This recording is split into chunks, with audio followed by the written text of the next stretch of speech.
I call to order the Economic Development Corporation at 6 p.m. and announce we have a quorum. Do we have any public comments? There are none. Thank you. Regular items. Number 1, board training.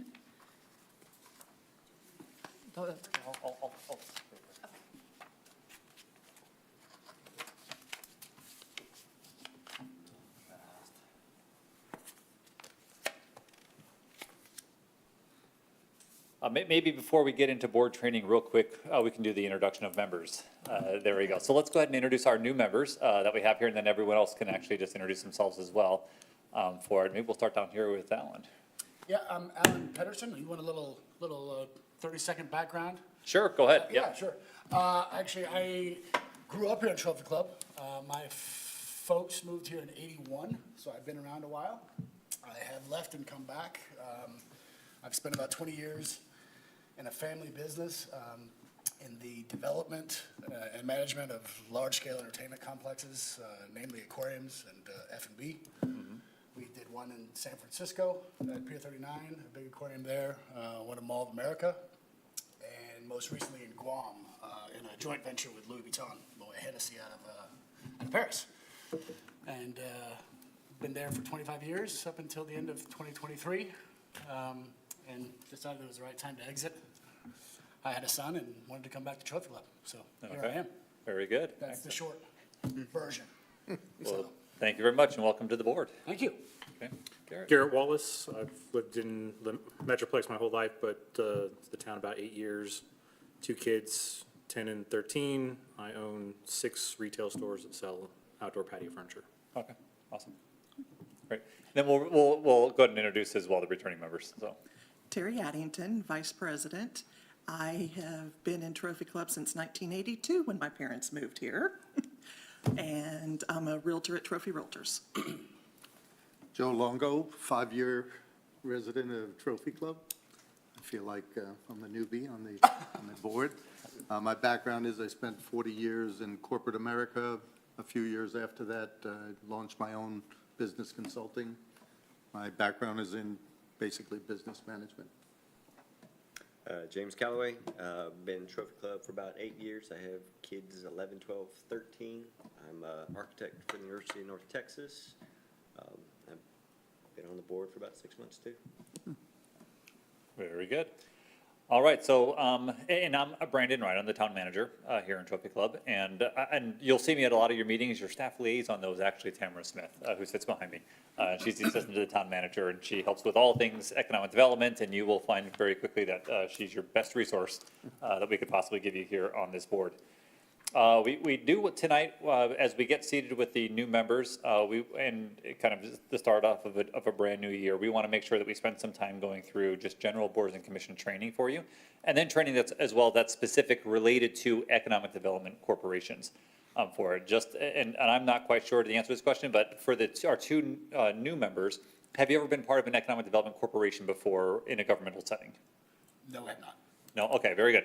That means that it's going to be foreign to you with that, because it just operates a little different than you would normally think the way things operate for it. So today my goal is to help provide some information about the Economic Development Corporation, the board. It's also a good reminder for those who are sitting members about the way that this board functions, its requirements under state law, and also how it is that the town ordinances function with the board. Okay.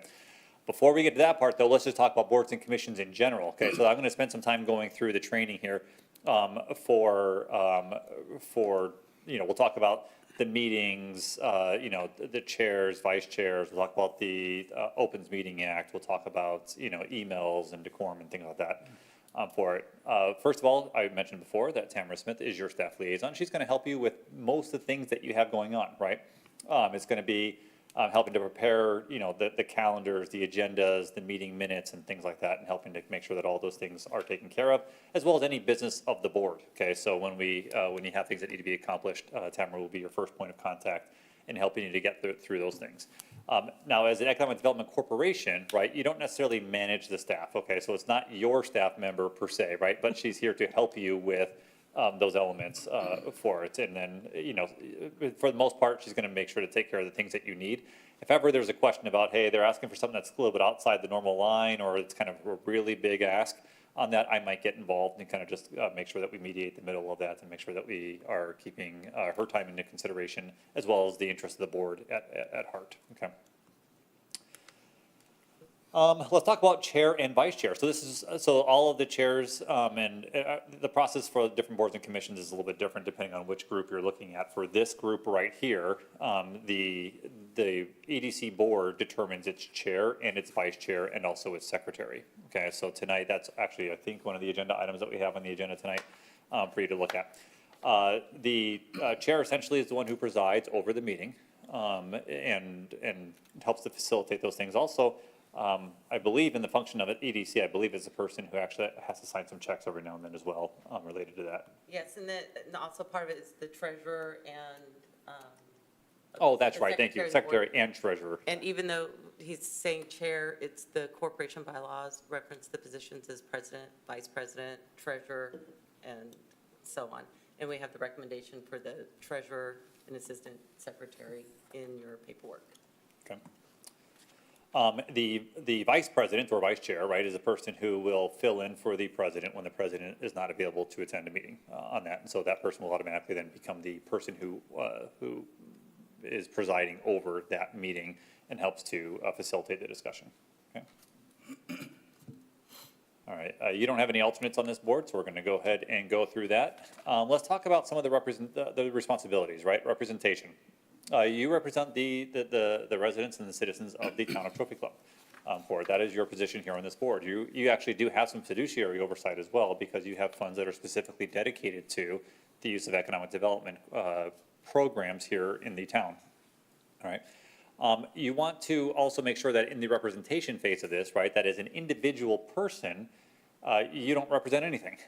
Okay, so you're a board member, but there is no authority given to an individual board member by our governing body or governing laws, right? Everything is always related to the board in its entirety. So the way that this board has things happen is the entire board takes action. That is what specifies then something, the board taking action on something, okay? So if you're representing it, that you're, a member of the board speaking on behalf of the board, my first question would be, well, did the board give you the authority to do that and specify what it was that needed to be stated, right, with that part of it? Because as individual members, you represent simply yourselves on that. And then you have a voice as an individual to certainly do that part of it. Just make sure that when you're doing that you recognize there's a difference between being a board member and speaking on behalf of yourself, and then when you're speaking on behalf of the board, okay? Those are two different things. You want to avoid the avoidance of contacts and individual discussions, okay? So something that we have to be a little bit careful of is making sure that this group here doesn't become holding meetings outside of public view for it. And you ask, well, that's really hard to do, right? There's a camera in this room and we're all seated up here. How is it we can possibly have a meeting outside of public view? And the answer is, if ever, there are 7 people on this board, if 4 of you get together and in any setting on it, that constitutes a meeting. So let's just say, for example, that we have 3 members who are see each other in Tom Thumb and are talking to each other, and then a 4th member walks up and you're talking about, now you can certainly ask each other, are you going to buy that today, or the great deal going on in aisle 7. Those types of conversations you can have, but the second you say, oh, and by the way, let's talk real quickly about the agenda packet that we have, or let's talk about that one company that was interested in doing something here in Trophy Club. If you have 4 people present, you're now conducting a meeting. You had to actually publish a public notice for that meeting, and then the public had to be invited to attend it, okay? You didn't follow those rules, right? So then that would be an illegal meeting of this group. So you really want to be careful as to who you're coming in contact with and the items that you're discussing with those particular members. Now, that's one way that that's an easy way to kind of notice that a meeting is occurring. But now let's talk about ways where you're not even in the same physical space and you can actually be conducting a meeting. All right, so let's say 2 members are emailing back and forth about a potential business interest here in the town. They think they should do this, think they should do that, right? And let's say 2 other members are emailing each other about that same topic, right? Okay, I think we should do this, I think we should do that. And then someone sends that email over to the other group, right? Now you've just conducted a meeting in cyberspace, right? And it doesn't matter that it was separated by time. The fact of the matter is you are conducting a discussion about town business, about the role of this board, and you're doing it electronically. That now constitutes a meeting. Same rules apply. You had to post a public hearing for it, yeah, or a public notice for it, and then you had to be able to invite the public to be attended. So both of those things didn't occur. It's an illegal meeting. So you really need to just kind of be aware of the fact that you're on this board. And whenever you're having a conversation that involves anything more than four or more of you, then you need to stop those conversations, right? And wait for this setting here where you can go ahead and further deliberate on those topics before you take action on them, okay? And then we talked about the idea a little bit before about the authority of board members, right? As a board member, you have, really no authority individually. As a group, you have all the power that's given to you under the town ordinances, right? And that is, and we'll go over that when we get to the individual trainings about the things that you will take care of. All right, so how is it you can be an effective board member? Be prepared. Before meetings, we will send out packets with information, okay? Those are all online. We have a great agenda management system. So you can go into the agenda management system, click on it, and you can see it in many ways, right? I can see it like a PDF version of it. On the left hand of the page, it'll also then have like where I can click into individual items and see what the staff report says. If there's attachments, I can see the attachments. Right? One of the great things about this board is that your agenda packets are never going to be very long, right? The town council, our last meeting we had with the town council, the agenda packet was 652 pages, okay? I hear a lot of complaints when stuff like that happens, right? But that was a long agenda packet. This new one's much better at about 203. 203, the one for Monday is 203 pages.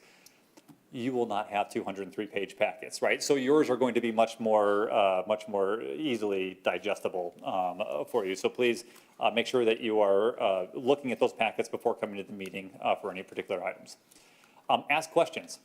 The authority you have, right, and the space for you to be here is to be able to speak on behalf of residents and offer your own opinions, right, during these meetings here. So please ask questions, make statements, feel free to discuss items. When you're concerned about something, express that concern. If you think it needs to be thought of and held till a little bit later on, we'll get onto the motions and how you do that part of it.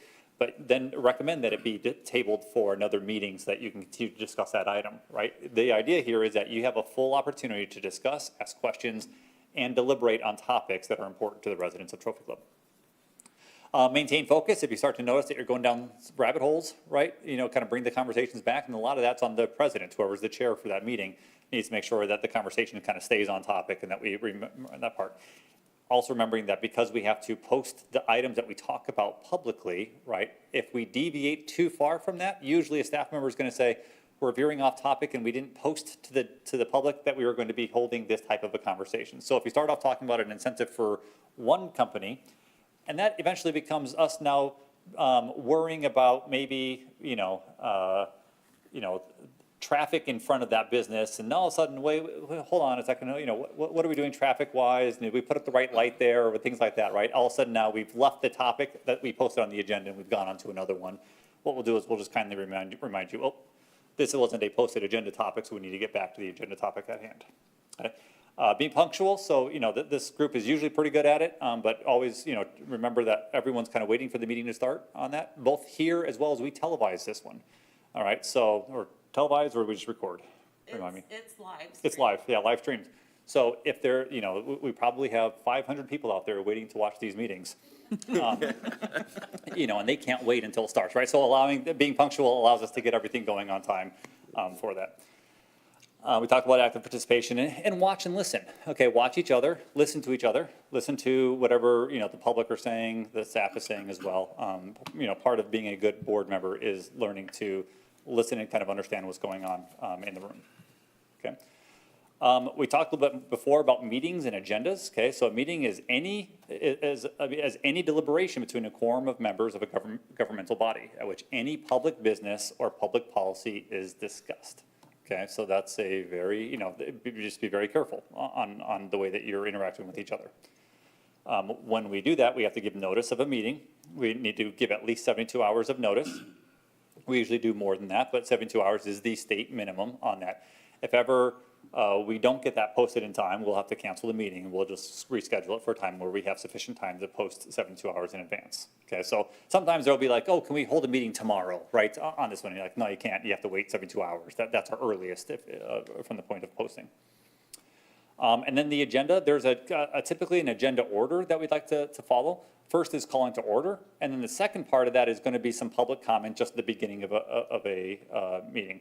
Why do we do that? Well, because, state law says that the public needs to be invited to and participate in the meetings, right? So there's an opportunity for them to discuss any item that they may have.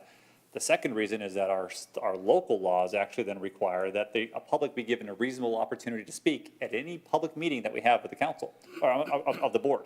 So that means that in addition to state law, right, the state law says that about items you take action on, then our local laws actually go even further and say, if we are holding a public meeting, we have to give reasonable opportunity to the public to speak on it. So we always start off our meetings that way so that anyone can go ahead and comment. But also say it's a good idea as we get to each discussion item to pause and say, is there anyone that we have from the public that is here specifically for this item that wanted to come forward and to talk about this item? Yeah, this evening, we don't see a lot of public involved in the room. That's pretty easy. You don't need to necessarily be asking for public input if no one's there for it. However, making sure that if there is someone here, taking a pause and think, do we have any public comments on this one? If they don't indicate that they want to step up, then you can go ahead and continue forward. And it has to pertain to EDC issues, topics? Yeah, so when they come forward for the first one, the public comment section, it does not, Okay, right? so Public that's- comment section, it can be whatever they want, okay? Okay. For it, and there's no stopping that, on that part. There are certain regulations that we have that keeping it from getting too bad, right? But for the most part, just let them speak, on that one. There's also on a shot clock, there's a timer when that happens. When they come back to talk about an agenda item, now they are contained to that agenda item, okay? Because that's what we're here to talk about, is that item, okay? Brandon, do you want to add that when they come up during the first portion, and if they're asking questions and asking things that are not on the agenda, you can only answer general questions. We That's good. can ask staff, direct staff, we'll have somebody get back to you. You can't debate a conversation because then it becomes an agenda item topic, and other people go, well, you talked to this person about it, it wasn't on the agenda. Okay. Yeah, that's a really good point. When that initial one comes up, you're gonna hear all over the place sometimes, some comments. You, as a board member, you can't really, so sometimes what will happen, you'll, like, hey, I'm here for you to tell me about this. And then you have to be like, sorry, we can't, it's not on the agenda for tonight. A staff member will be able to help you after the meeting or something like that. And we'll be able to just talk with them and let them know what's going on. All right, we also have, then we go through the regular agenda items, and then we have executive session, okay? So now when I meet with boards and commissions and I tell them about executive session, for the most part, I'm telling them, and you'll basically never use this. This is actually one of the boards where you will periodically use executive session. And the reason why is because executive session is essentially, it's a conversation that you get to have outside of the public view, right? But state law then limits it to very specific topics. Okay, so it just can't be, we don't want to discuss this in public, right? That's not a legal reason to go into executive session. But you can do it, 2 items that are very important for you. One of them would be if you're considering a land sale or purchase, right? You don't have to declare and disclose those things out in public. So if ever we're looking at a piece of land and we're interested in acquiring it, right, we can go into executive session and we can talk about the conditions of that, how it would work, how much we would like to pay, things like that. Same thing happens if we're trying to sell land. Okay, so we have the opportunity to go into executive session. The second part of that would be if we're entertaining any economic development incentives. Okay, so if you are considering economic development incentives for a specific business, you don't have to necessarily disclose those out, hey, we're considering this, to that part of it. Now, I offer that with a little bit of a caveat, right? Because you've developed a program that's called the Thrive Business Program that sets certain limits on that, right? So deciding whether or not you're going to apply that grant program to that business is not an executive session topic, right? Because the program exists with it. But if we have a business that we're wanting to come in and we're trying to consider how is it we can appropriately incentivize that business, you can go into executive session and you'll talk about that. On the staff side of it, we will make sure that if there's an executive session item that needs to be discussed in an executive session, we'll list it that way on the agenda. And then we'll go into that room right over there as we discuss those items, and we'll come back out. So you cannot take action in executive session. All right, so the action would still have to be done out here once you determine what you want to do. You have to come out and you have to make the action public. Okay, that part. So that part, and again, when we do it, we'll make sure that everyone is kind of understanding how that works. But it is important because there are individual and obviously then town penalties as well if for some reason we go into executive session and it is not a legal discussion that we can be having in there, okay? And we also keep you very much on task in there. we start to deviate away from the topic, we got to remind you, oh, we're in executive session, so we have to stay on this very fine line of what it is we're talking about. We can't deviate into other subjects. Did you want to add that the conversations that are in executive session stay in that room? Because if you go out and you talk to somebody else about it, you've now breached that Correct, yeah. Yeah, so you, confidentiality of having that, and it's open. yeah, so if anyone ever asks for what we talked about in executive session, we can claim confidential, right? However, that we lose that ability, let's say we leave and then Joe decides he's gonna start telling people about what was going on there and they all know what's going on. Now we no longer can claim confidential anymore. Okay, on that topic. All right, and then everyone's favorite part of the meeting is when you get to adjourn, all right? Well, you always look forward to that. Let's talk about the rules of parliamentary procedure of kind of, this is the Robert's Rules of Order kind of concept for how does it how do you get things done as a governing body? It's important to realize that again, as a governing body, you take actions to be able to make decisions, okay? And that has to get down to, okay, now what are we doing? Okay, so the typical way you're gonna be doing that is you're gonna make a motion. All right, so it would start off, if Garrett, if you wanted to make a motion that you wanted to approve this particular Thrive Business Grant application, right? And the simple would be, I make a motion to approve the grant application for whatever company, right, on that. If it has a first, then it requires someone else to second that motion. Okay, so then Alan can decide, I'd like to second that motion because I also would like to vote on it. Just because you make a motion on something and just because you second it does not mean you have to vote in favor of it, right? Sometimes you might make a motion simply to deny it, right? Because you've got to do something with it, okay? So I make a motion, I second, now let's vote. And then everyone's votes are yes or no on that particular question, whatever it was that you just brought forward, okay? Now let's make it a little more complicated, right? Because that's if it happens that way, that's great. And most of them are going to be that way, but then sometimes things get a little bit strange. Let's say that the Thrive Business Grant application, a motion to approve this Thrive Business Grant application for business X. Alan, instead of seconding it, he's thinking to himself, you know what, I don't like one of the provisions of this grant. So he might make a motion to amend that motion, right? Well, I make a motion to amend that motion to remove the purchase of a water cooler, right, in this particular grant, okay? Now his motion's on the floor, okay? Now you would need a second on his motion to vote on it, but all we've done now is just amended the original motion, right? Then you're back to the original motion and you'll vote on it. It gets complicated real fast. Staff will always be here to help you out about kind of keeping things on the straight and narrow as we do that, but we'll help remind when you get into situations like that, it's a really good idea for the president to make sure and clarify before you're taking action, what are we voting on right now, okay? Always feel free, if you're not sure what you're voting on at the moment, just stop and say, just point of order, can I get a clarification on the motion right now of what we're voting on? Trust me, if you're confused about what it is that you're voting on, I guarantee you, we're confused down here a little bit. Sure. And anyone watching that meeting is probably likely confused. Okay, so it's not a bad thing to stop and say, I'm not sure what we're actually voting on right now. Okay, we'll clarify what point we are in the process, and then we'll go ahead and move forward. Let's talk about tabling something or postponing something. Okay, so sometimes you'll be talking about something and maybe it's gone on for 30 minutes, maybe an hour, right? And you're like, you know what, we're not really coming to resolution here. I don't feel like we're at the point of making a motion. We don't want to take action on it right now. We're not ready to vote it up or down. We think we need more time with this, okay? That's you have a motion, so I make a motion to table it or postpone it. What that does is it basically just lays it down and says we're going to bring it back at the next meeting and talk about it further.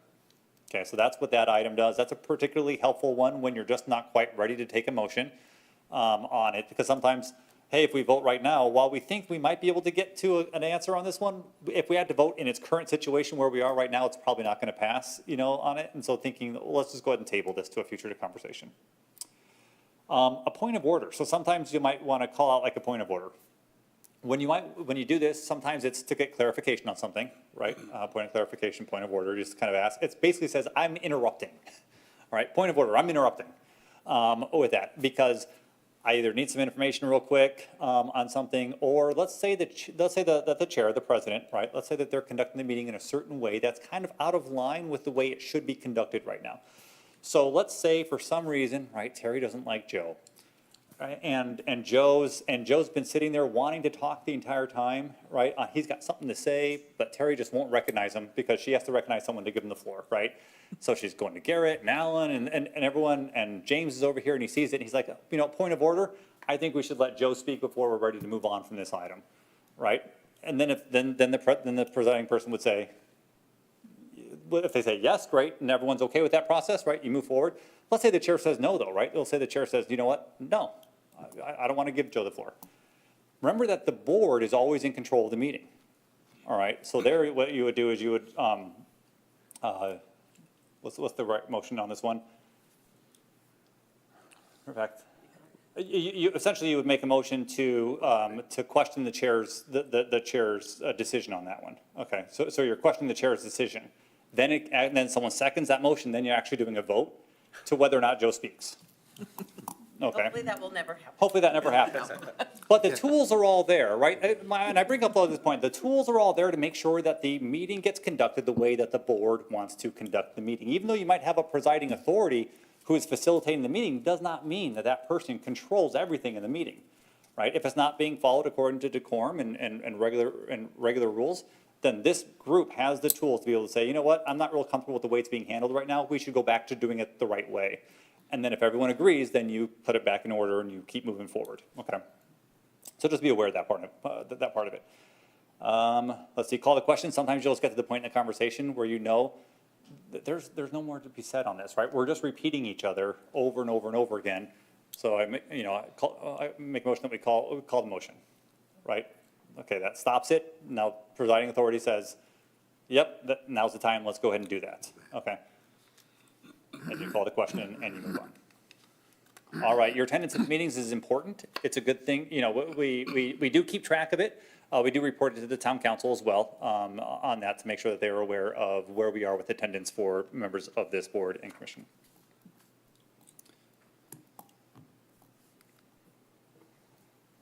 All right, let's see, on the conflict of interest side of this. So looking at the code of ethics, there are times, and this board is one that you need to be a little bit more careful of, right? So if any of you have business interests or your immediate family members have business interests in any company that we would be doing any sort of incentive with or hiring for, to do a project for us or anything like that, then you are required to recuse yourself from both that vote and the conversation about it.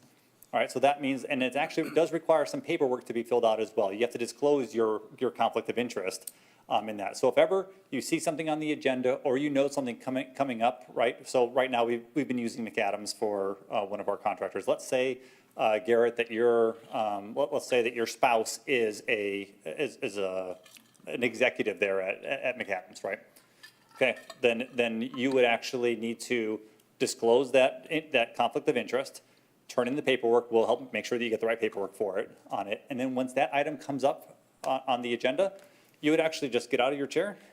Not these seats, I'm talking about outside seats, right? So go out to the hall area out there and you're waiting around until that conversation is done, and then you can come back into the room after the board takes action. Okay, so you're not allowed to be part of in any way the discussions that happen for that. And in the room is best practice is to just even be outside the room on that one. Okay. And again, this is usually going to be in the area of, it's going to be that financial interest part of it, right? So is there anything that you have individually where you earn, gain, are better off because of a decision that this board makes? Okay. If ever you have property that is like, if you own any property in town and it's next to the property, right, or within a certain distance of, if it's like within that zoning change distance, make sure that we know about that. We'll review it and disclose whether or not you need to recuse yourself for that meeting. Okay. All right, every now and then we might have external training opportunities. We'll periodically make those available for you, but those some great resources online, particularly about the EDC 4B part of it. We'll get to that later on this. Media relations, okay? Be very careful when you're commenting or doing anything on social media. Commenting, not very likely that the media will come asking you directly questions as a member of the Economic Development Corporation Board. However, it might happen at some point, right? If that ever happens, to redirect them to staff oh, you know what, we're going to redirect you we have a communication systems that we use to be able to respond to media inquiries. Social media sites, okay? So if you're on your social media site, remember that, as I mentioned earlier, as an individual, you don't speak on behalf of the board, right? So I would not create the Joe Longo EDC 4B member Facebook page, right, where you speak on behalf of things. That's probably just a bad idea. Yeah, exactly. We're watching you.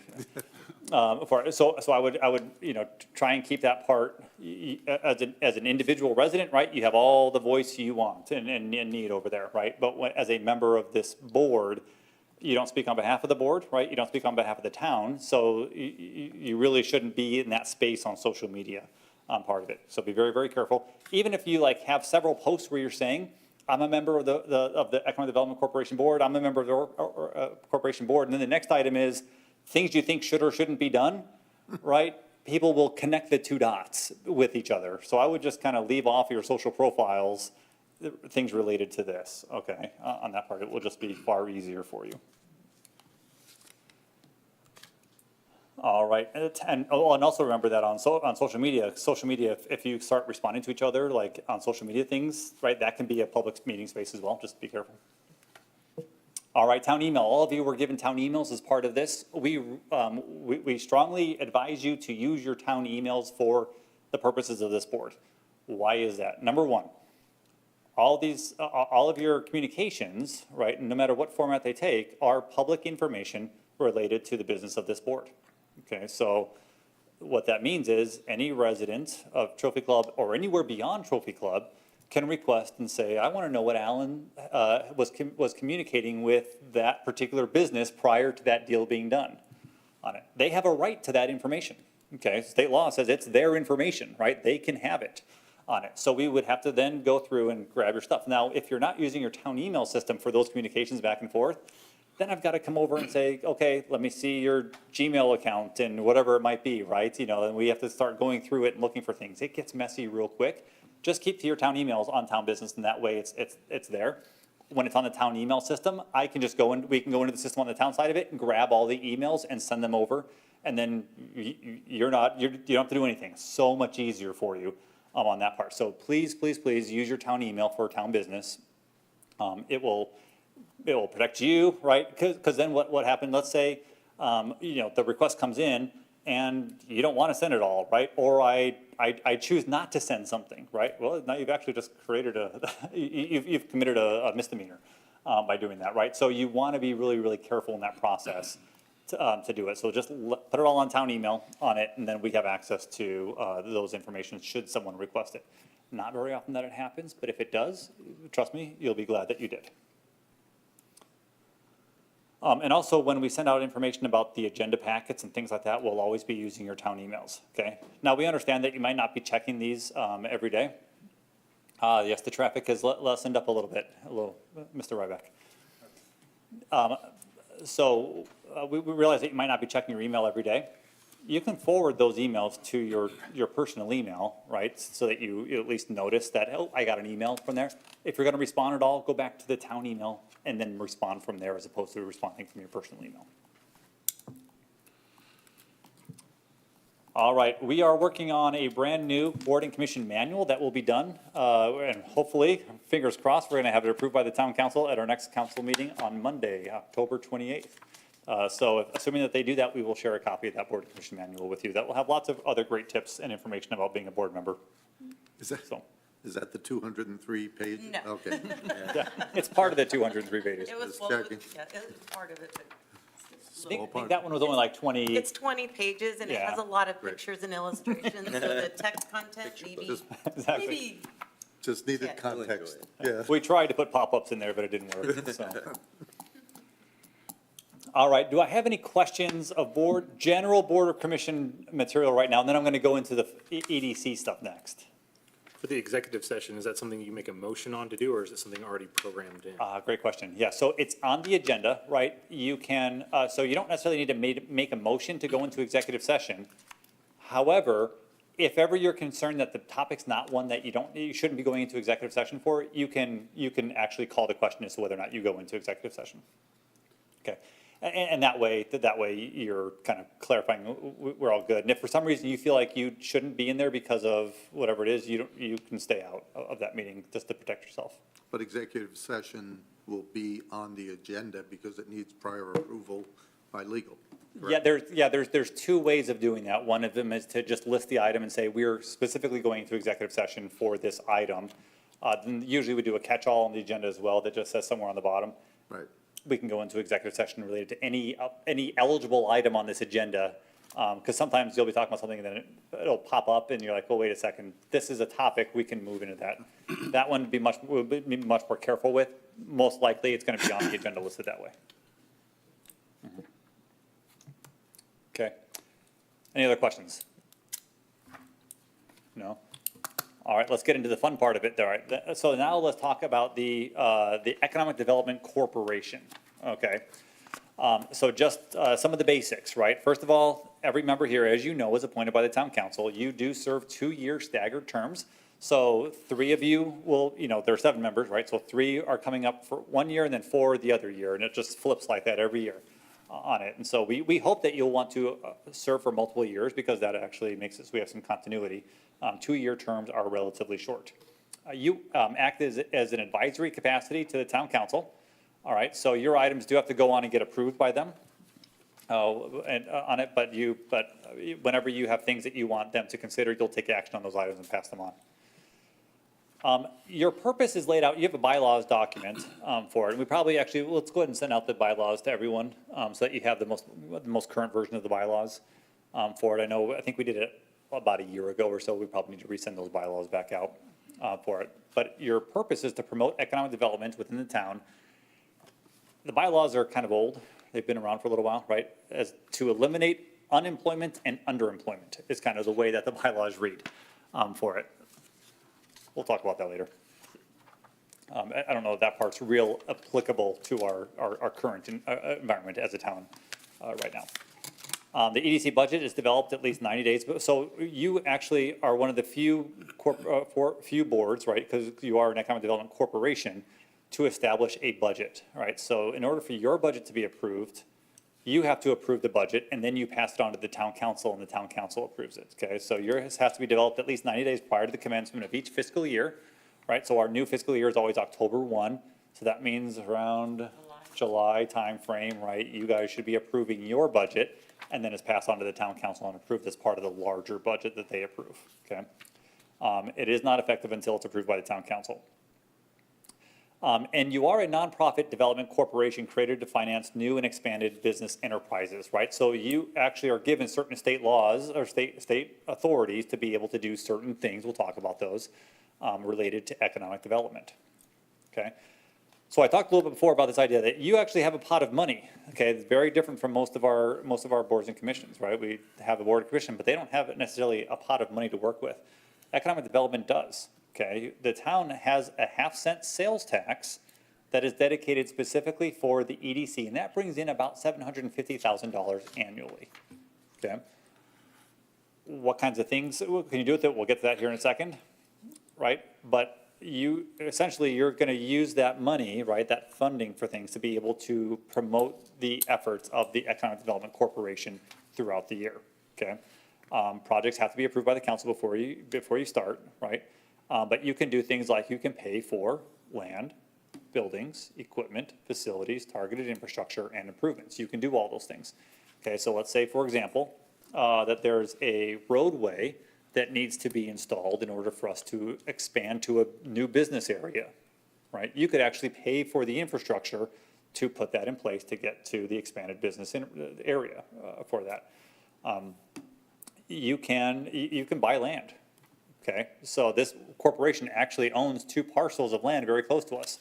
One of them is out in front here between us and Hutchins, and the other one is on the west side of HG Supply, okay, where that parking lot is. You own those 2 pieces of land many years ago, not many years ago, but many years ago, that land was purchased with Economic Development Corporation money and being held for the purposes of economic development here in the town, right? On that. So those are some great examples of ways that you can use that money to help promote economic development here in Trophy Club. Okay. We also, so there's economic development corporations, there's a lot of state laws about this. One of the nice things is that if you're in a city with a population of 20,000 or less, which we are, our population is about 14,000, and classified as landlocked communities, we can use the sales tax revenue to fund projects that promote new or expanded business development that do not create or retain primary jobs. Okay, so primary jobs is something you see a lot.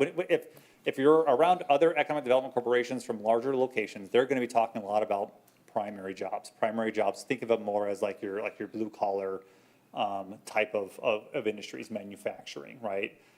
Those types of jobs. That's kind of what the state laws say about this. But because we're landlocked under 20,000, we actually have a door that's open to us, right? Doesn't have to be to do for retaining primary jobs.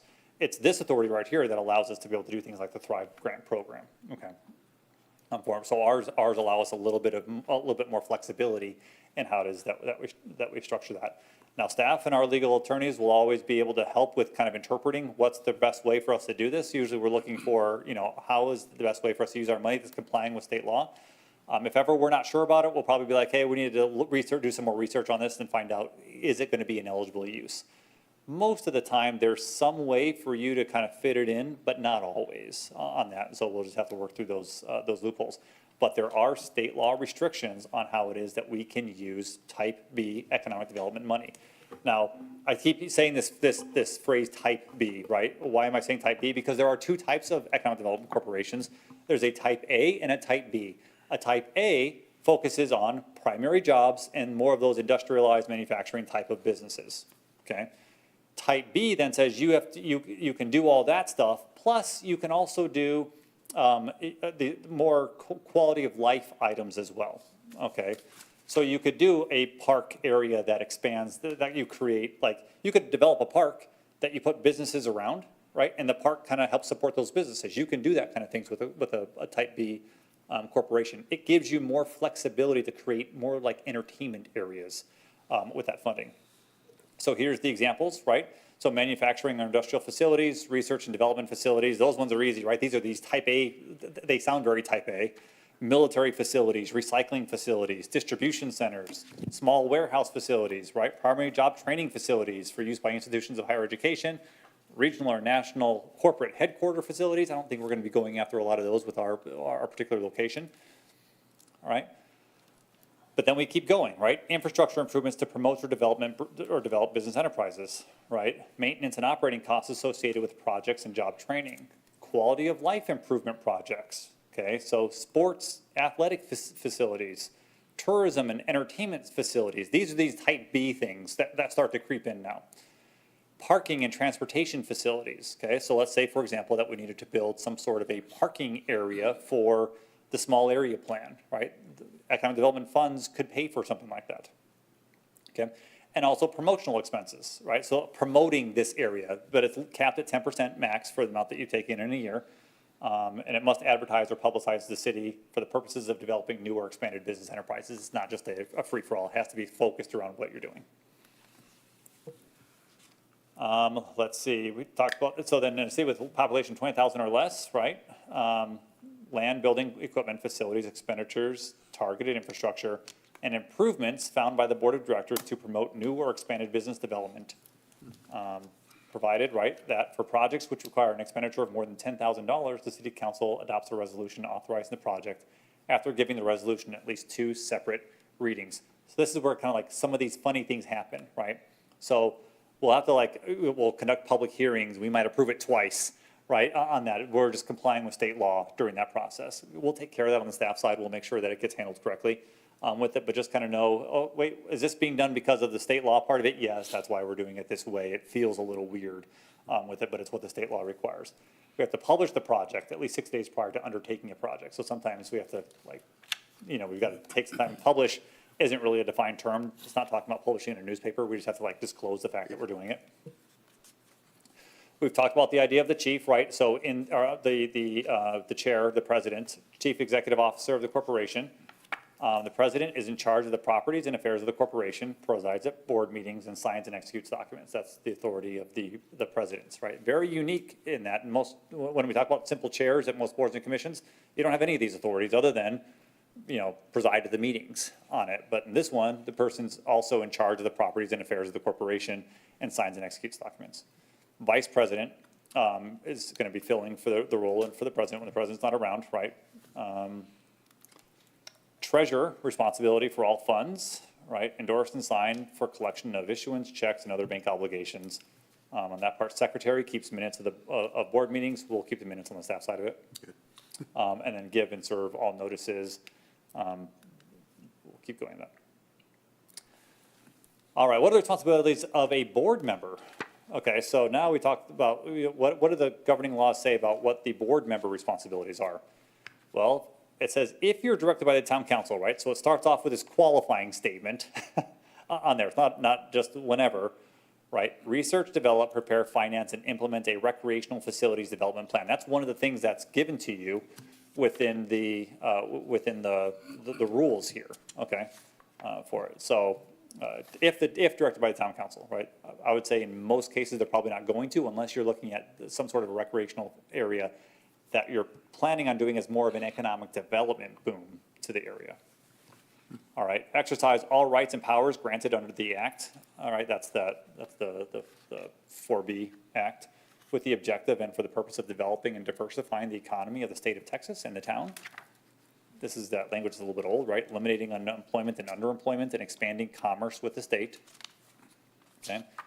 Submitting reports to the town council about your activities, and adopt the proposed budget, at least 90 days. We talked about that before, okay? So now we get into Brandon's version, all right? Because I don't know about you, but that's a little difficult to work with right there about, well, what do we do? Okay, all right, here's Brandon's version, okay? Utilize that sales tax, right, to fund projects that promote newer expanded businesses in Trophy Club. Remember that your main responsibility is to make sure that the economic development funds, right, the sales tax that we collect, get used in the best way to help businesses here in Trophy Club, right? New or expanding or, or keeping up the old ones, right? That is one of your primary responsibilities, okay? So you're looking for projects that you can fund with economic development funds, okay? Set a vision for what the desired amount of new or expanded business in Trophy Club needs to be, okay? So spending time thinking about what is it that we want to do here in the area of new or expanded businesses? What are our strategies, right? What's the vision for what we're trying to achieve here as a group?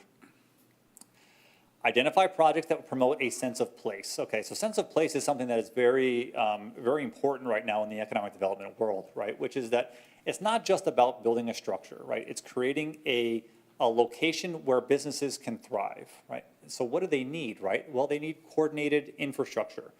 They need co-location of other businesses around them that are successful and are harmonious to helping to promote a certain environment. They may need other attractions into the areas, right? A park location, a water feature of some sort, or whatever it is that gives it a bigger drive so that people go there. Now think of the place that you like to go and shop and things. It's probably more than just a store. There's something about that location that feels different, right? It gives you a sense of place. When I've arrived at that place, I know what it is. Usually it has a kind of a theme name to it, like a brand of some sort, and everything seems to work together. That sense of place, okay? So identify projects that will promote a sense of place where businesses can be successful. Be thinking about that, right? We want to be able to create environments where businesses can be successful. On the economic development side of it, right, we don't determine who wins and who loses in the business sector, right? Our job is much more to kind of set the table, and hopefully it's a place where people will want to come and participate in what's going on. Develop and fund plans that create a clear picture of public sector investments and entitlements that will help the existing business owners and new developers lower or eliminate risk when investing in the town of Trophy Club. Remember that whenever a business is coming in, they are taking risk, and they've calculated that risk somehow, okay? Some of the questions that we'll have when we're working with the business will be, when they're thinking, I'm not really thinking this is going to work. How do we work together to lower the risk of this? Sometimes it involves funds. Sometimes it's public sector improvements. Sometimes it's just even like marketing things, right? Like it's kind of, it can go all over the place. But the idea of what can we do in the public sector, right, between investments, entitlements. Entitlements are like the zoning for the land, for example. You don't do zoning for the land, but we can certainly make recommendations on the way that land gets zoned so that it's consistent with creating that positive environment for businesses. All right, avoiding common mistakes. Okay. So once you're on the EDC board, congratulations. If you haven't had it already, someone's probably going to come up to you very, very soon and ask you, when are we going to get Target or Trader Joe's or a Chick-fil-A on that, right? As if somehow the board determines which businesses come and locate here directly, right? Now, we have an influence over that, but we don't own a Chick-fil-A or a Trader Joe's or a Target, right? We don't do that part of it. And so avoiding the mistake to think that we decide which companies open up here in Trophy Club. We don't. So loud as that use is allowed by zoning rights, right? Any business can come in there and locate there, right? So we want to worry about what's the underlying use here on that property. And again, creating this sense of place, a successful environment where successful businesses can come and locate together, want to be, right? So that they can have a thriving business environment where they are. Any company that has a use that's allowed by right can come into that property and just move in tomorrow and they're in. That has no say of the board, right? So this board does not determine whether this company comes in or that company comes in. A company could be coming in that you don't like at all. Doesn't matter, all right? That they bought the property, they're leasing the property, that's all between the property owner and the tenant or just the property owner if it's just something they're opening up. We talked about this a little bit before, the power and authority of the Economic Development Corporation rests with the board acting as a body, okay? Let's see. Businesses want to see structure and commitment to feel comfortable investing in a particular location, right? So how do they want to know how do they fit into the larger picture, okay? Remember, this is a risk, this is something for them that's risk, all right? They want to know how sure of this environment is, I'm going to put some structure here. I want to make sure that it's a place that my structure is going to be protected over time and has the type of investment around it that is going to help it to be successful, okay? So this shotgun approach to asking businesses to come is not very helpful, right? So sending out lots of things, hey, come to Trophy Club, come to Trophy Club, right? If you were a business looking for a place to go, is that how you would make a decision? Whatever landed on your desk, right? Or someone said, hey, you should really come take a look here, right? They're going to want to see how is it specifically that my business is part of the overall plan here, right? And so you get very, very specific. That's why we're doing the small area plan right now, is to get very specific about how they fit into the picture on that. Shotgun approach does not work in EDC, okay? Our responsibility is to set the table, right? So we don't decide who comes and eats, right? We just set the table and we make sure this is an environment, and we hope that people will come and sit down and eat with us for a little while, right? In that environment. Also keep in mind that business capital investment planning and funding is often developed over a 1 to 3 year time horizon, okay? So they'll be like, not only did we want Target and Trader Joe's and Chick-fil-A, but we need to bring them in tomorrow, okay? Well, if you're talking with them, if they're interested in coming here, right, they're not talking about coming in here tomorrow. They're talking about for their corporate financing part of this, right, and capital investments, they're talking about 1 to 3 years in their planning horizon, and they're going to put you somewhere in that horizon, and then they're going to work towards that goal on it. These are long-term relationships and goals that we keep over time with it. It's not an immediate, economic development doesn't happen like that. It takes time to cultivate the right development, get them through their process so that they get the corporate funding that they need, and then turning that into a successful project. All right. Another thing that's important to know is that, so we've just started with the town council going through a strategic plan, and we've developed a business plan goals, or 6 business plan goals for the year. This board actually has involvement in one of those plans. Okay, so it's goal number 6, which is to continue redevelopment strategies and themes for the State Highway 114 corridor and other commercial areas. Specifically, the plan involves the small area plan, right? So we are working through this plan right now, developing a plan for this area, which is between us and 114 down to the east side border, all the way up to just past the townhomes, the Indian Creek townhomes up there. So it's this entire area right here, and we're taking a look at that. We have multiple goals. I'm not going to go through these in great detail right now, right? But we have 9, I think. Is there any on the next page? Nope. We have 9 different work plan items associated with this, which involve the small area plan, getting that going, right? To the goal of getting the small area plan done so that then we can begin marketing that development into how it is we want to see people come into it, knowing what our public sector investments are going to look like, committing to those, committing to investment strategies and incentive strategies that will bring the types of businesses we're looking for. That's the type of coordination we're trying to get to, right? And that's why this is one of the plans. Not only is it one of the plans, right, but it's a prioritized plan of the town council.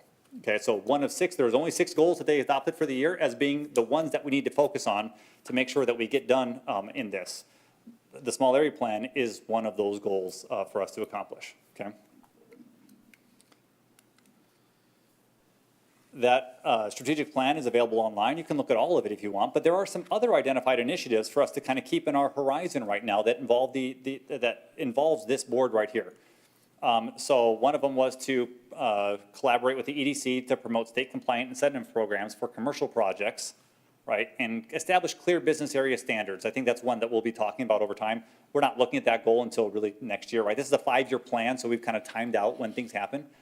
Next fiscal year, we'll be talking about topics like that, as well as the enhancing, it's kind of that second item, right? Enhancing business code enforcement programs for commercial areas. How do we get a little bit better at that? And make sure that we have a proper oversight over our commercial areas so that they are kept up over time and maintained in a way that our residents can be proud of.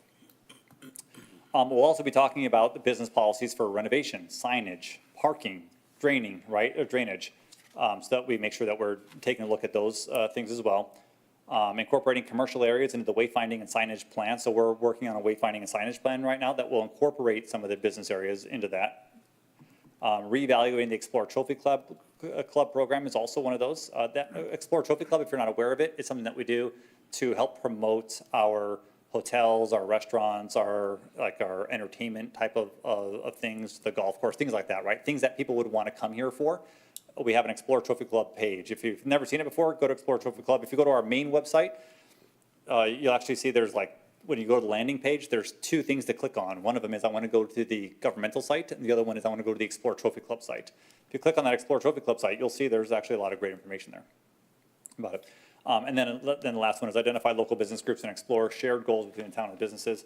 That one needs to be worked out a little bit, but we've got a couple of years to get to 2027 before we can kind of more closely identify some of the things that we can work on collectively together. Okay. All right. And that's all. That's it. Just that. Okay. So not much to worry about there for it. So I'll be happy to entertain any questions with it. This is a learning process. I understand that with that part. We want to make sure that you guys are brought up to speed and well informed on 4B structures. We'll probably be looking for some training opportunities for you as well that will help you to kind of get a little bit better understanding because it is highly specified by state law what things you can and cannot do. With that part, we want to make sure that everyone is up to speed on that. It makes it you more effective as board members, also staff. We need that training as well, right? We try and go through it regularly to make sure we're staying up to date with the latest laws. Okay. Any questions on these items before we get to the fun? Can we get a clear copy of the presentation? Yes, thank you. Yeah, we mentioned that before. So the agenda packet printed out that way on it, so we'll reorient the page and make sure to send it to you so that you have clear pictures for that. And we'll also send the bylaws too as well, so you have a copy of the bylaws. They're in the packet? Man, Also, see, Tamara's on top of it. On the website, so tomorrow, if you go on and look, probably by 9 a.m., where the agenda is, you'll see the agenda, the video, and then there's also, it says presentations, so everything that you see up here is on there. The video Thank you. for small area or something? This meeting, This meeting. Oh, gotcha. so, and then the entire presentation is on there. Thank you. Thank you, Brandon. Thank you. Well done. Regular items number 2, discuss and consider the appointment of an EDC board president, vice president, secretary, treasurer, and assistant secretary. I'd like to throw my name in for president. I would like to throw my name in for president. Anybody else? I'm not sure how to handle this. Yeah, so the process right now, so we have 2 nominations for president. The way I normally do it is that in order of the way that they were called, right? So what you're looking for now is a second for the first one and/or a second for the second one on that, right? So you have nominations, so maybe take an opportunity, if anyone wants to second one of those nominations, right? That will determine whether or not you vote on one or both of them for it to see which one gets to the over the majority, okay? Now, Which, 1, 2, 3, 4, 5, 6, yeah. during the nomination, it's self-nomination, shouldn't there be a blurb on why you feel you're That would be qualified appropriate, yes. for the position? That'd be appropriate. Sounds good. Can we have your qualifications? I've been at every one of these I don't think I've missed a regular meeting, but I've been here and been very involved in the small area development that we're working on. I attend 2 times a week, or excuse me, 2 times a month on my own time, and have been there all but once. And I'm very committed and very involved in what's going on in the EDC. What about, just quick question, what about any other leadership, positions you've had that would dovetail into you leading this group? Sure. I've been in a lot of partnerships with major companies where I've been keynote speakers or presenters, such as Fidelity National Financial, Texas Health Resources. I also was the director of sales and operations for my father's company, Trinity Forest Industries, which was a 36-year incorporated company. And then also executive advisor for my grandfather's company, which would then become my father's company, CalWestern, which is a consulting and kind of a real estate holdings and investment company. Okay. Not to mention earlier things, but, Go ahead if you have more. well, no, I mean, young stuff that doesn't even really apply right Okay. now, so. I have been on this board for 3 years. However, I've been involved with EDCs, CDCs for over 14 years. I have been a city council member for the city of Justin, and I know Robert's Rules of Orders. I know how to conduct a meeting. It's all very familiar to me.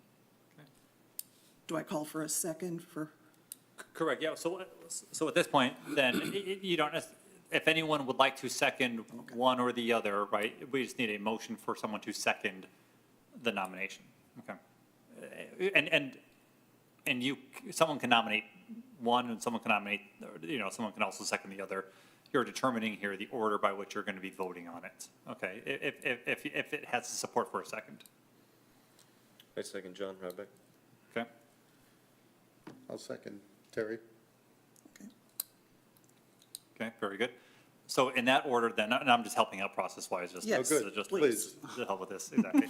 So so at this point, then, you'll vote first, so there will be a vote for, Mr. Ryback as president, right?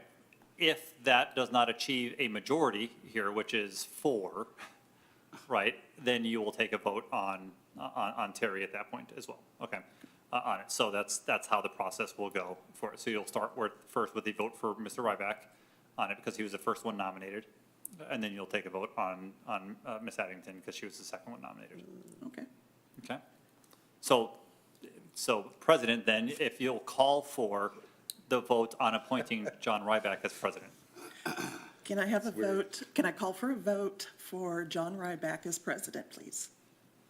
So yes, it's a yeses and. Yeses? All in favor? All in favor? Yes. Yes. Yes. 2, 3, 4. 3, 4. Okay. Okay. Very good. So there is no second vote No, on that one. we're good. We're good, yep. Glad, good idea you spoke up first, John. So now So, we do the same thing for, correct, we'll do the same thing for vice chair, right? But let's go ahead and have Mr. Ryback take over the role of chair right now, or president. and we don't do nays or anything like that? If it has That is true, yeah, we should have actually called nays. We saw 4 yeses, I'm assuming 2 nays, right, on that one. okay. Hi. All right, so next order is where we at? Vice President. Vice President, correct. Any nominations for the Vice President? Would you like to continue on with Veet? Sure. I nominate Ms. Addington. I'll second that. Okay. Are there any other nominations? Okay. So President, if you'll call for the vote, Can we have a vote for Ms. Addington for Vice President? all in favor, right? All in favor? Yes. Okay, motion. She is Vice President now. Very good. Third is a motion for vote on Town Secretary, or excuse me. I forgot, we added in some things here. Secretary. Don't, So the bylaws require you to have one of your members as secretary, but to do the recording and the staff side of it, there's also an assistant town secretary. So you need to vote one of your members. There's governing documents and things that the state requires to be signed by the board secretary, which has to be one of the members. Okay. That's all, you won't have to sit down here and take minutes. But we always, with having the added to the assistant, I guess we always have someone here. Yep, I'm name for secretary. second. So who did you nominate? Myself. And second? Yeah, I think I heard John. Okay, now for a vote for secretary. Aye? All right, Did you vote yes for yourself? Ms. Always. Yeah. There you go. Second. not always. Nominate himself and turn him, change your mind in between. All right, our new town secretary, Mr. Callaway. Next is for the appointment of treasurer, which I'd like to throw Mr. Longo's name. So in the staff report, due to the financial status and the appointment of the regulations for your banking accounts, staff recommends that you appoint the town manager and/or his designee to be the treasurer, Okay. which gotcha. can, by state law, can be a staff person. All right, So understood. the motion would be the town manager and/or his designee. Okay, I don't remember seeing that on the last one, but then again, it's been a year ago. So, Been a year. Brandon, Yep. treasurer? I'll second it. Very good. Okay, all those who favor, say aye. Aye. All right. Brandon, welcome to the EDC. Thank you very much. Pleasure to be here. And finally, did we have the assistant secretary, did I see? Yes, sir, and in the staff memo, we also recommend that the town secretary and/or her designee be appointed the assistant secretary for the board. I make a motion. Okay. Tammy Dixon? Second. Town sec- Or Town Secretary. It's sorry. position, it's not by You're name, right, you're right, so. yeah. All right. All those in favor, say aye. Aye. Aye. Good. All right. Okay, unanimous. Thank you. So next is considering the approval of September 19th, 2024 Economic Development Corporation regular meetings. All in favor, or anyone second? I make a motion to gotta make a approve motion. the meeting minutes. I'll second that. All right. All those in favor, say aye. Aye. Aye. All right. Discuss updates from the small area plan meetings held on October 1, 2024, and October 15, 2024. Mr. Longo, you want to indulge us? Sure. Could we go to the diagram? Thank you. We had two, what I think was very successful meetings with McAdams. These are virtual meetings held every other Tuesday afternoon, approximately 1 o'clock. And where we're at in the project schedule right now is, considering that we just opened up early voting, and if you look at the board out in front of our lobby here, or in our lobby, in front of this meeting room, you'll see that we're notifying the public, the general public, about the small area plan, and we're encouraging people to vote and listen to and have their opinions heard on what they believe the priorities should be within this small area plan.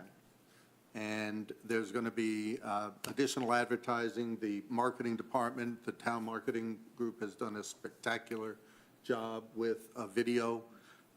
And I haven't seen the boards yet, because I voted early voting, but really early. I don't know if anything was up in the mud. But the town marketing department has done a really great job of promoting this. The feedback from the town, in fact, if you see here, constraints map, right underneath that, the market study, that's where we're at, actually, in the time schedule. The town is, as I mentioned, the marketing department's done a really great job of promoting this, and the feedback will be done in two separate strategies, if you will. One will be a survey that'll be online, that will be open to everyone in the town. And the second will be a two-session meeting here, presentation here. I believe it's going to be in this room. Did we decide this room here? I think we did, yes. Yeah. Yep. Where, and we're going to need some, Representation. pardon me? Representation. Participation from the EDC board to be available that day, and I believe it's November 18th? Correct. Is that correct? Morning and Right off the top. One's Yes. at 12 o'clock and the other one is at 6 o'clock. 6 to probably 7:30-ish or so? Yeah, about 2 hours each. So Yeah. 12 to 2, 6 to 8. So, so we're moving along very nicely, okay? That the progress has been made, and we continue. McAdams is doing, I think, a pretty good job. I think staff is putting a lot of time and energy into the project, and I personally can't wait to see, what the feedback is from the public. One other point that I'll mention, there have been interviews held with the stakeholders. I believe there were 12 stakeholders or 10 stakeholders. That we've had interviews with, 10. We have 10. We have We've had interviews with 7 of them. 7 out of the 10 of the stakeholders, which are the property owners that encompass this small area plan. And from what I understand during the meetings, the feedback has been very positive. Very helpful. They're very excited about the fact that the town is taking the initiative to do this in a concerted fashion, as a plan, as opposed to just saying, hey, business A, come on in, business B, come on in, without any theme. And also, one of their biggest constraints was 114 construction, which we hope the off-ramp and on-ramp will alleviate, which it is a mess out there. Did I miss anything? I don't think so.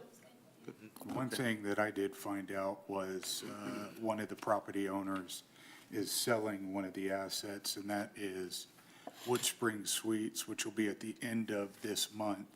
So that's going to put ourselves back in chase our tail mode on trying to get out to the stakeholder there and hopefully get them in the mix with what's going on there. So that ought to be a fun ordeal right there. But are we missing anyone else as far as that we hadn't been able to talk to? Is it still Raj and still? It is, we haven't heard back from, we haven't heard back from the Holiday Inn, as well as Hutchins Barbecue. Which is amazing to me And Wood because they've Springs. been really trying to move to get things growing. Right, exactly. But all of the other ones we've been able to reach and interview them, and they've given us a whole bunch of feedback, so.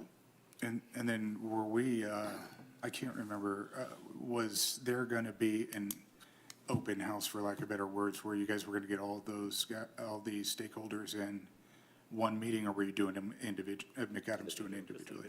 Okay. Yeah. So the only ones that were with the residents? We've let all of them know that we're going to have an open house if they would like to come up here and participate in it. So it's up to their discretion. Right on. So if representatives of the board could put it on your calendar for the 18th, but going back to Brandon's comments earlier, we can't have more than 3 members of the board at any one particular meeting. at any time. So we're gonna have to plan this one out. So if you would like to participate in the November 18th, please just give me an email, and the first 3 that I get, those will be the 3 that get to participate. And there was also, remembering that there are 2 sessions going on, one at noon and one at 6 o'clock. So let us know which one you're interested in, and they might be, we might be able to accommodate different people in different spots. Yeah, swapping out more. The only thing I could suggest is if, let's say you only get 2, let us know that you need somebody else. Absolutely. Which will, preclude us from kind of wandering in, so we've got to be really careful about that. Yeah, but please don't wander in. Yeah. And it makes it I was trying to complicated, be, right? I was trying to be On that a little because. less Yeah. heavy-handed, Brandon. Because if all of you were to plan on being there, then we have to notice it as a public meeting. And then let's say someone changes their plans and can't show up, right? And all of a sudden you don't have a quorum, we have to cancel the whole thing. So we don't want to do that. We just want to keep it to where it's going to be informal, so. Yeah, I'll send out an email and let you know who is going to be attending the afternoon and the evening one. What if they happen to walk in and out right at the same time? I'm going to direct them. I'll come running. And there's like 2 minutes where we're right there together. I'm here to pay a ticket. All right, anything else on the small area plan? No? Okay, let's move on to, where are we at on the Thrive program? Yes. So super excited. The Thrive Business Grant has commenced. We are done with receiving applications just for, and sorry, good evening, EDC Board. It's nice to see all of you and the new faces. Just a brief overview of kind of what the EDC Thrive Business Grant is. So last year, your predecessors decided that they would love to help the businesses in Trophy Club. And so they gave $300,000 to the specific grant program, whatever grant program was going to be developed. And so over the last year, the board has developed a program that is at matching funds. So what that means is 75% of those funds is what the EDC is going to be reimbursing. 25 is what is going to be the business portion of it. And so up to a $20,000 grant. So this is extremely beneficial to our businesses. And it's specifically for either facade work, interior work, equipment purchases. We went out, the town manager, the communications director, and myself, went out to the different business areas and pitched this grant to them. We gave them all of the information. We provided a QR code for them to apply for the application, and we got 14 applications. Only 10 of those were complete. 2 of them pulled out at the end of the, here are the numbers for you. 2 of them were incomplete. They decided to pull out. We tried to get some feedback from them, but were unable to be given any feedback. There are 2 applications in there that only have 1 quote. Now, this was a topic that the EDC discussed. They would like 2 quotes so that you're going out to different vendors and finding the best deal.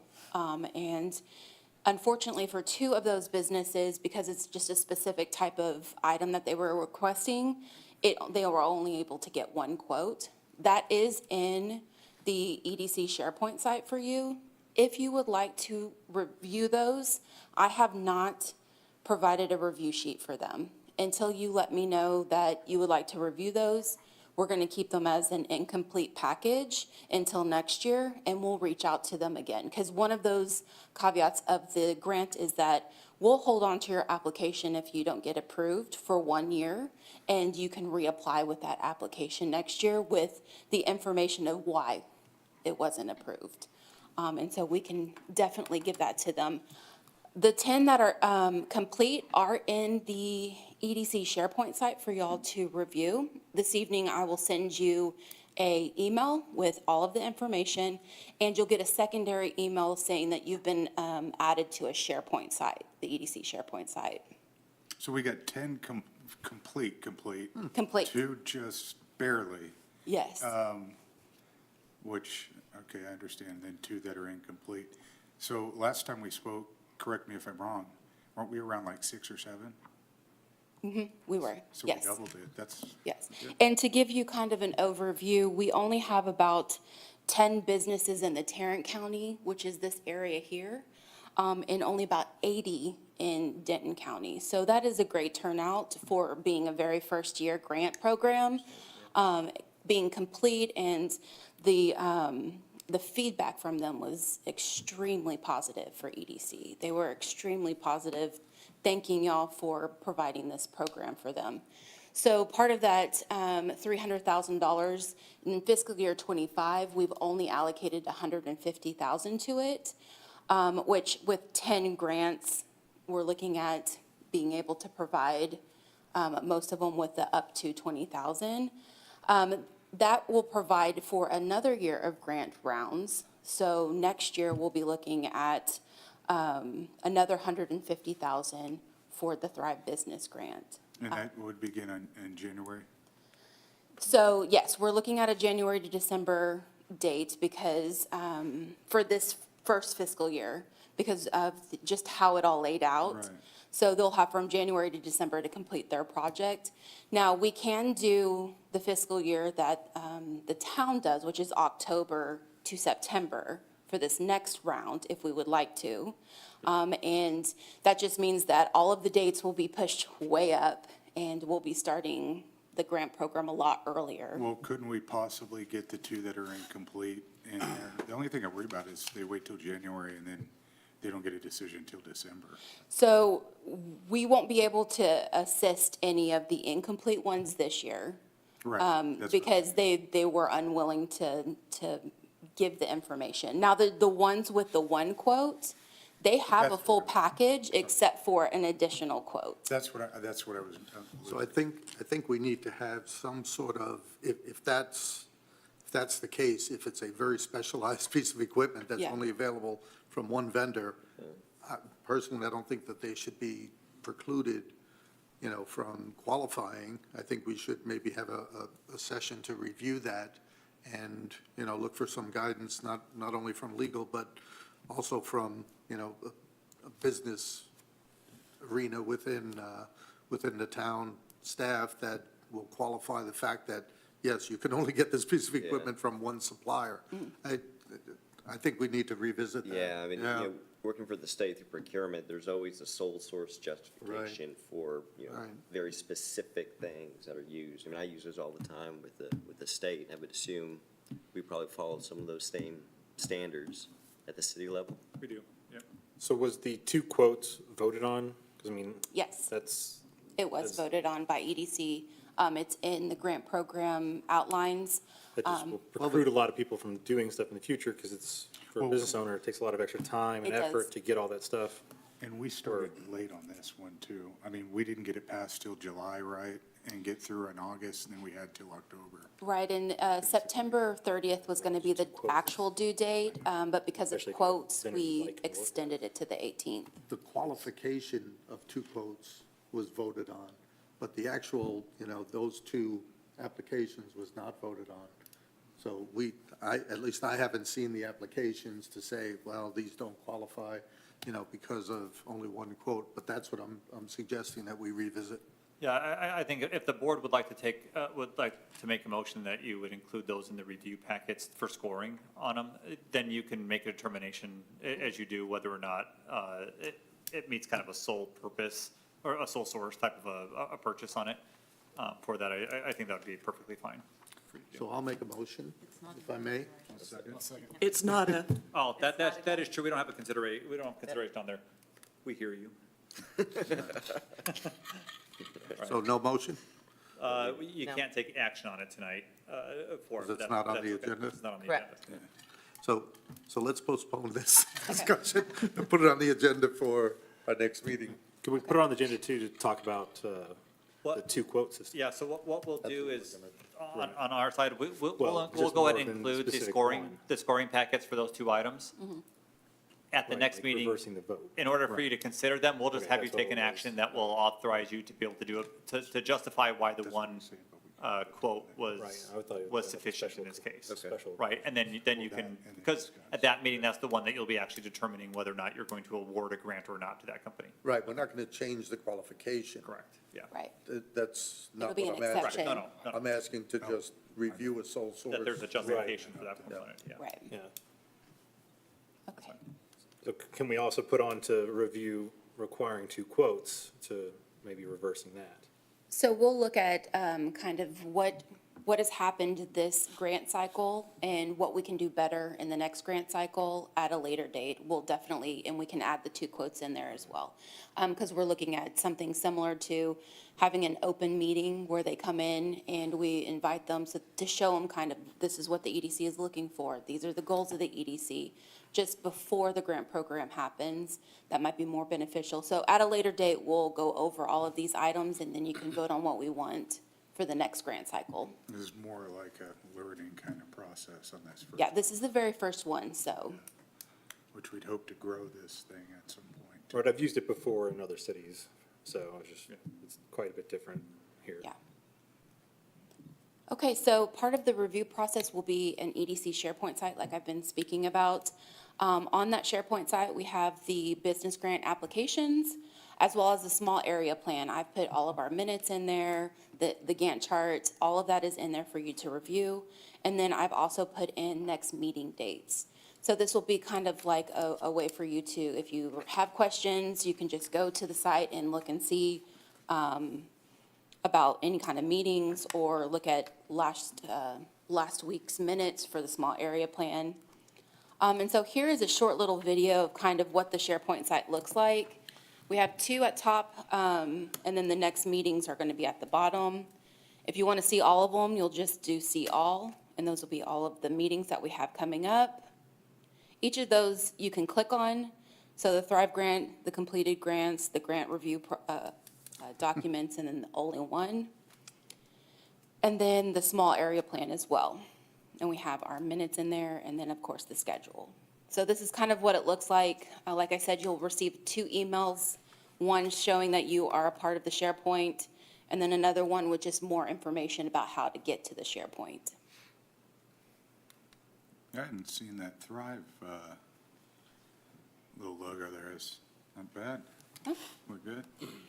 A part of the review process, I created a review document for you.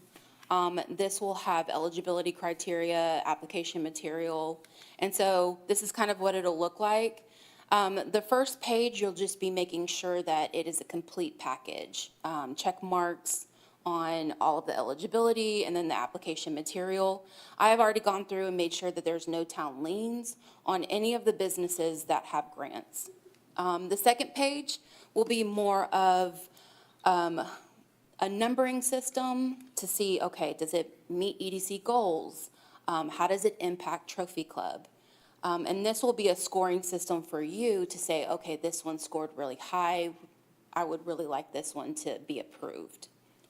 The last one will be, of course, a point system. You're giving an evaluation points. So for accuracy, project readiness, cost benefit, so if it's like a piece of equipment that is $30,000 and you're looking at giving them 20,000 of it, is the cost benefit there for this type of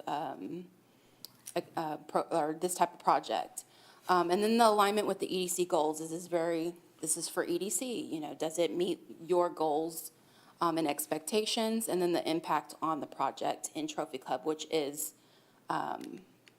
the impact assessment. So this is kind of just a review. If next year, if this review does not work for you, and you would like something different, at a later meeting, we will discuss that, and then we'll create something that either add or take out. So timeline, I am sorry, but we have a very tight timeline. So reviews will start tonight. You'll get all of the information tonight. We have November 8th as the due date for reviews, because we have to bring it back to EDC around November 21st for you to approve them before they can go to council. And then the last meeting that we have for the year for town council is on the 9th. And then we're looking at providing performance agreements and project start dates for all of the approved projects that we have. So are there any? When do the checks go out? It takes 1 year for the project to be completed. Oh, yeah, it's. After the completion of the project, we will go out and make sure that it is what they said it was. We'll provide them all, there's a couple of criteria that we're looking for. Who's going to be doing that, by the way? You guys or what? Yes, we will. So we're looking at progress reporting for them. They'll be providing us progress reports throughout the year. Once they say, okay, we're complete, our project is done, we'll go out and we'll assess the project and make sure that it is everything that they provided in their documents for us. Then it'll be reimbursed per the amounts that they've spent. Yeah. Yeah. Well, that'll be cool to see who's put in their names in there. So we'll be online tonight with this? Yes, yes, I'll send it right after the meeting. And November 8th, then after that, we got an open house, and after that, Yes. we're rocking and rolling. Busy Lots of November. stuff in November, yes. Yeah, right on. Anything else, anybody? Any questions, concerns? Okay. All right. And then, did we ever do the new freshman class, introduce yourself? Like, We did, at the very beginning. oh, that's when I was making a coffee run over there. Okay. So meeting is come to adjourn at 7:31 in some odd seconds right there. Thank I you. think you got to vote for that, right? You don't actually, not on No? adjournment. Nope. All right. Kelly. Ow. Sorry.